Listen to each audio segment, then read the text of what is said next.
today I thought I'd share something a little bit different with you. So this is part 1 of a 2-part series where I'll be covering 14 social media content ideas specifically for nonprofits. I recently ran a social media challenge for nonprofits, and I'll be basing a lot of what I'm going to be talking about on that. If that's something you would love to join, it's a 10-day email challenge where every day for 10 days you'll receive an email prompt with a social media post and a play-by-play of exactly how you can implement it. So if you want more of the juicy nuggets and exactly how to implement some of the things I'm going to be talking about today, then definitely sign up for that social media challenge. The link will be in the description.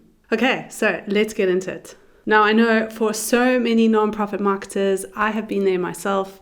Social media is just another thing to do on your to-do list. You are overwhelmed and have a full plate of so many different things that you are responsible for. And I know it can be so easy to just push social media to the side. But the thing with social media is that it needs consistency, and that takes time, and it takes time to establish your presence online, which I know can feel really discouraging at times. You're putting in a lot of effort and you're not getting much reward. So if you are struggling for content ideas, wondering what to post next, how to be strategic about the social media content that you are sharing, then this podcast episode is for you. I'm going to share 7 social media prompts that you can use for your nonprofit. Now, the first one is to introduce your nonprofit. I know that might be like such an obvious one, such an obvious piece of content to share.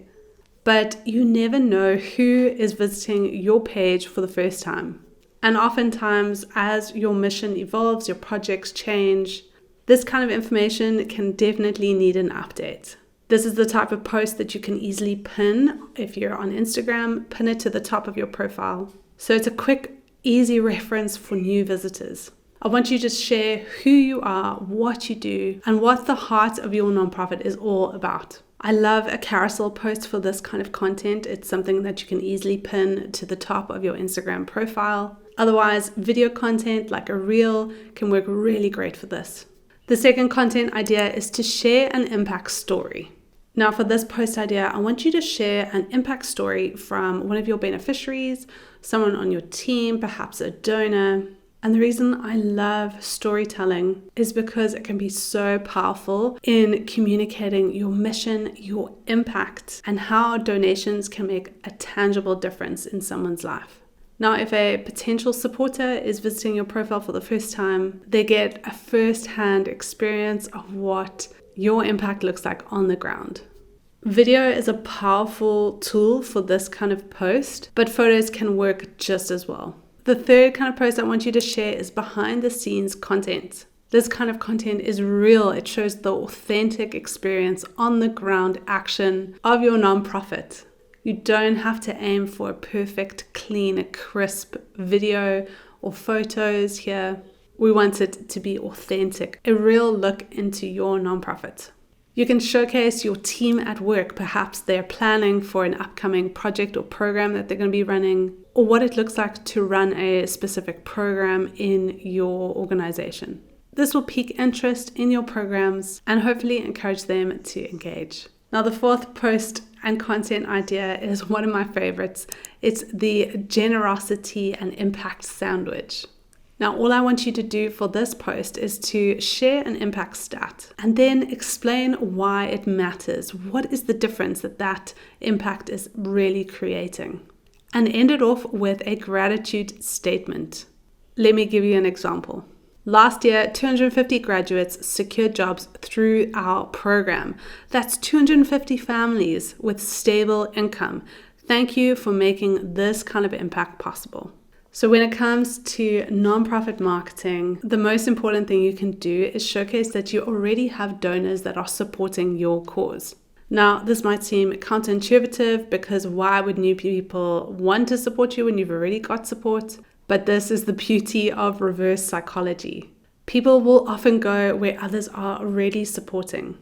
When people hear that other people are already supporting your cause, it gives your organization credibility, meaning that they'll probably want to support you even more. And I love always thinking of our donors, thinking of who is reading your content and making your supporters and donors feel valued and sharing your gratitude. Because the reality is, without their continued support, your work wouldn't be possible. The fifth content idea that I want you to share is to highlight a key project. In this post, I want you to pick one of your core projects in your organization and break it down in detail. You can add a testimonial to make that post even more impactful. When I'm creating this kind of post, I often think of it like this: problem, solution, impact. Use that format for the post. I love carousel posts for this kind of content. Showcase the problem. What was the initial problem that you were trying to solve with this project? Then what is the solution? How are you specifically solving this challenge? And then share the impact that this program or project is having on your beneficiaries. Sometimes it's easy to assume that people who are seeing our content are really familiar with our organization as well as our projects, especially if you have been running your projects for a really long time. But I want you to think of the people that are visiting your profile for the very first time. They have no idea what projects you're running. So this is a great way to introduce them to exactly what you are doing on the ground.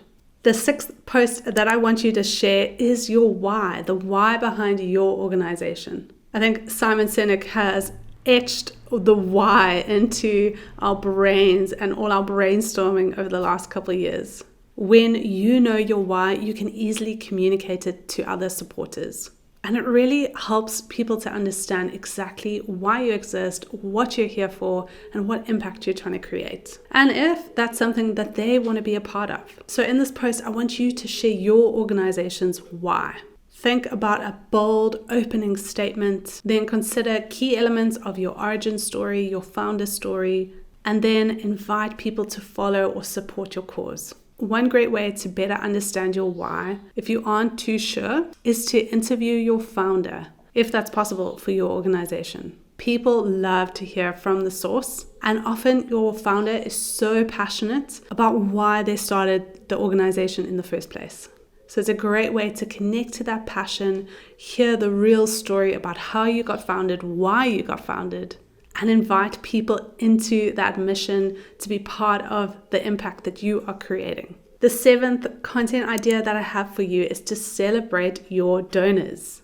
This type of post is a positive piece of content that resonates with so many people, makes your donors and your supporters feel gratitude, feel like you appreciate their support. And in this post, you could feature a specific donor, or a specific partner, or even a milestone that you were able to reach thanks to the support of your donors. Thank everyone for their support and invite others to join hands in making an impact.